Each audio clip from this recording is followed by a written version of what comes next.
Let's make the tracing of how we search through a binary search tree more concrete by considering the Java implementation.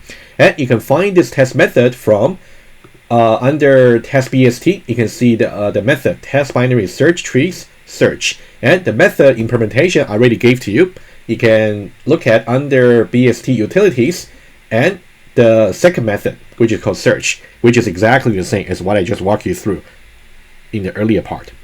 Let's now talk about this test method over here. And this part over here, let me just highlight it quickly.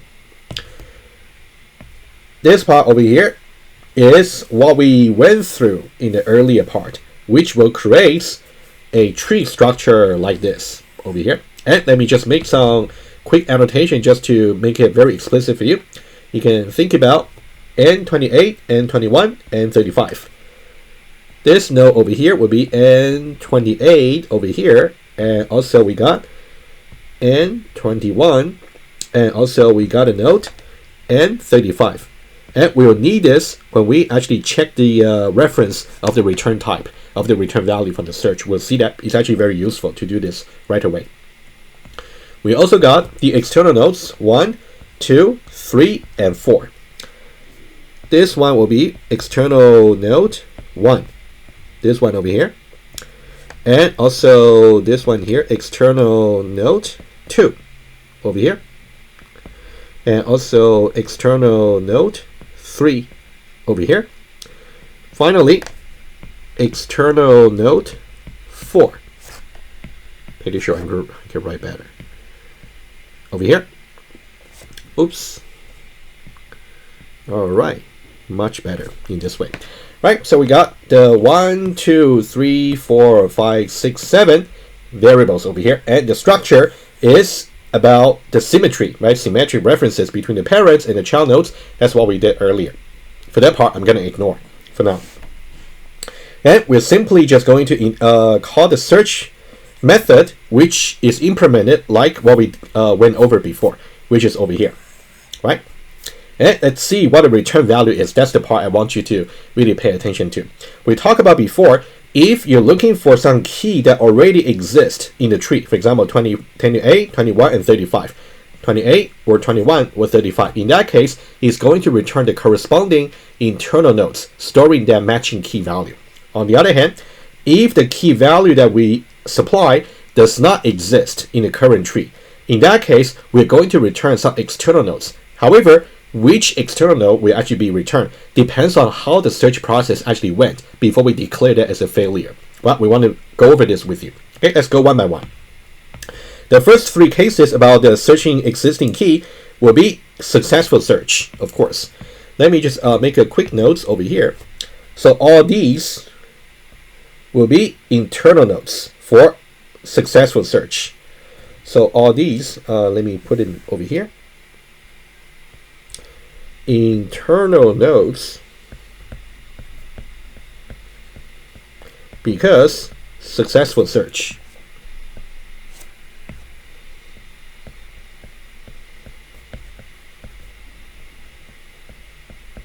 Okay, let's see how. The first one we want to search for, so you can see all the searches, they start with the root N28, right? That's what we start from, right? So that one we can ignore for now.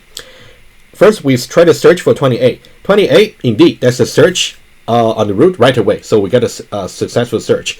In that case, the return value from the search is going to have the same reference as N28. That makes sense, right? What if we want to search for the keys storing 21? Of course, we start one from over here because we know 21 is actually less than 28. In that case, we're going to the left child. In that case, it matches. So we're going to return the reference of this particular node, which is N21 over here, right? That also makes sense. What about searching for 35?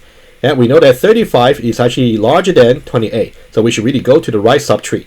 In that case, the root of the right subtree, its key 35 matches. In that case, we're going to return the reference of this node, which will be N35. That's exactly why you saw N35 over here. Right? So these three internal nodes being returned should be quite straightforward to you, right? And let me focus more on the external nodes for the failure search. Let me make a note over here.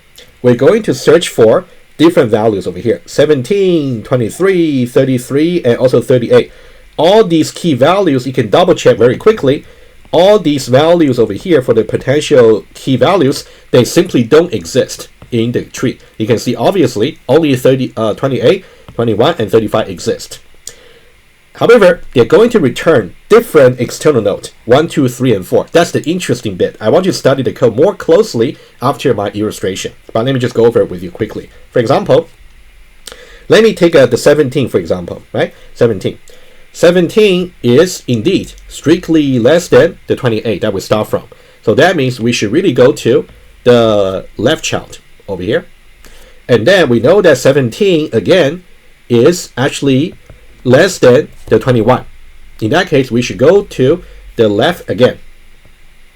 And we are reaching some external nodes over here. That means the search is done. So that's why we're going to return external node 1. That's what's happening over here. Let me do one more together with you. One more. And the other two, you should really trace them as an example, as exercises. How about pink over here? What if we want to trace, what about 33 over here? Okay, the one I did before was 17, right? So let's now try to do 33. Okay, and we're expecting to return external node 3. Why? Let's take a look. I'm going to use the pink. So we got 35. You know, 35 is actually, 33. 33, strictly larger than the root key, 28. So that means we should really go to the right subtree, right? And then the same 33 is actually less than 35 over here. So that means we should go to the left subtree. We should really go down 2 level. Every time we make a recursion, a recursive call on the left or the right subtree, we go down 1 level. Remember this insight. We need that to do the runtime analysis in just a moment. And once we go to this external nodes over here, we're done. That's one of the base cases. It's a failed search, unsuccessful. So that's why we're expecting external 3 to be returned. For the other two, as to why, it should really be returning external 2, external 4, because 23 and 38, I'll leave them as exercises for you. Let me write them down. So why 23 over here and 38 over here should really trigger the return of this node over here and also this node over here. These will be exercises for you. Okay, exercise. And let me just make one more annotation just to conclude the example. All the expected value over here for the unsuccessful search, so they are external nodes.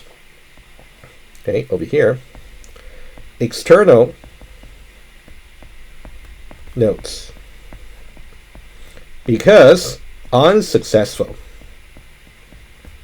And I promise I will show you how such unsuccessful search, in which case we return the external node, will be useful when we try to do insertion, which will be the next operation to talk about. Unsuccessful search. Alrighty. And I also got some comments over here just to show to you how you can compare the value for the potentials for the intended search. If, for example, 17 is actually strictly less than the 21, which is over here. That's why it should really be the external node over here, and etc. You can look at them as well. Alrighty, finally, I would like to talk about the running time for the binary search tree. If you want to search through the binary search tree. 2 more things I want to talk about. Number 1 is about running time. Number 2, I want to go back to the slide and try to make some comparison about searching through the binary search tree versus performing a binary search tree, performing a binary search on a sorted array. I want to compare these two as well. Let's do the running time. The most important insight you want to have, as I noted a few times already, is to think about for the 2 recursive cases over here, right? You can think about, let me just try to draw the tree again. Given the root P, right? We talk about a P over here, right? So let's say this is the P. And we can either go to the left or we can go to the right, but we don't go both at the same time. That's really the essence for binary search tree, right? This can be the left and this will be the right. Either we go in this way or we go in this way, depending on how we compare the key that's being searched against the key of the root, right? Either we go this way or we go this way is guaranteed the node that we may have to recur will be one level down. So the level, if this particular node that we are currently handling is actually level, let's say level I, and once we go to the recursive part, it's going to be level I plus 1. So this is a very important insight for you to know. Level I versus level I plus 1. Because we know that every time you make a recursive call, either you go to the left or you go to the right. You know that you are going strictly down one level towards the bottom of the tree. And given that the height of the tree is finite, and given that you are going down strictly every time you make a recursive call, you know that the recursion should eventually terminates when you reach the worst case, of course, is when you reach the bottom of the tree. Right? So far so good? Alrighty, so let me write it down over here. So these two recursive call over here is guarantees. Each recursive call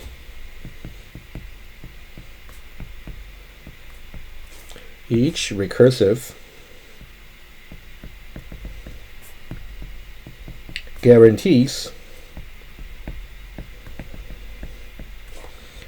the level guarantees moving down